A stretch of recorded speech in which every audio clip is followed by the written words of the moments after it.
This is News Center at 5. We're back. You know, there are so many great things to do in the summer in Maine, great things about the summer. One of the downsides this time of year, though, is all the bugs, right? Mosquitoes, black flies, horse flies at the beach, ticks in the woods, and ants in our homes, carpenter ants. How do you know if you have carpenter ants? Well, Mike Peasley from Modern Pest Services is here to tell us, right? Yes. Welcome. There are lots of ants. So how do we know if the ant that we see near our home is a carpenter ant? Carpenter ants are usually fairly large compared to most ants that you see. Okay. 3/8 to 1/4 of an inch or larger. Usually black, but they can vary with some black and red. A little bit of brown mixed in with it. But they're typically the largest type of ant that you're going to see in this area. Okay. If we don't see any ants around our house, that does not mean we don't have carpenter ants, though, right? Not necessarily, but usually with carpenter ants you will see them if you have any substantial population. Carpenter ants are foragers, so they're not actually feeding on the wood. They chew at a piece of wood to nest in. It was where they get the name carpenter ant. Okay. But they don't actually get any nourishment from it. So you usually will see them wandering around the house. This is an example of what they can do for damage to a piece of wood. This is just incredible. This is absolutely incredible. And this is, I mean, if this is in a support beam or something, this can really be some problematic stuff. Yeah, and actually, as I said, they're not actually getting any nourishment from this lead. They're chewing at this, picking it apart to establish their nest. They're actually building their house, and while they're building their house, they may be damaging yours. Tearing down yours. Exactly. So that's why, if they're not eating it, that's why you see little sawdust piles around, You may see sawdust piles if you have this. A lot of times this will be inside of an enclosed wall void. You may not see the sawdust. Right. If you have a really large nest, you may at times actually be able to hear them inside the wall.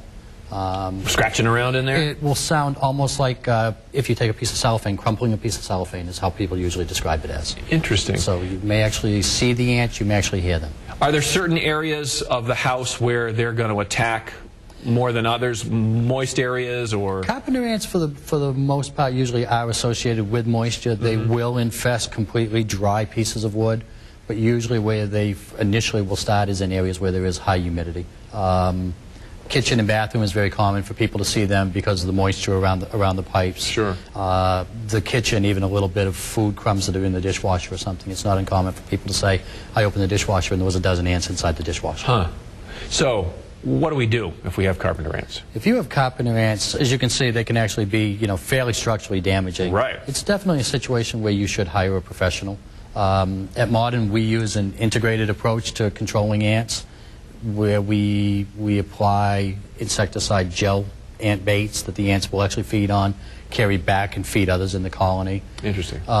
So if you can't locate the specific nest, this will still help to eliminate them. There can be multiple nests, so we typically will treat the entire structure inside as well as around the exterior of the building to help eliminate ants that are in the house that may be going outside to forage at this time of year, as well as the ants from the surrounding area that may be foraging, trying to come into the house. Is there anything you can do that, even if you don't have carpenter ants, you obviously don't want them, is there anything you can do to prevent them from coming at all? You can certainly reduce the attractiveness of the house to the ants by doing things to reduce moisture around the structure. Gotcha. If you have shrubs that are right up against the house, cutting those back away from the house. If you have trees with branches overhanging the roof, at times the carpenter ants will actually go up the tree and drop off onto the roof and get into the house in that manner. Just good maintenance and keeping the house dry.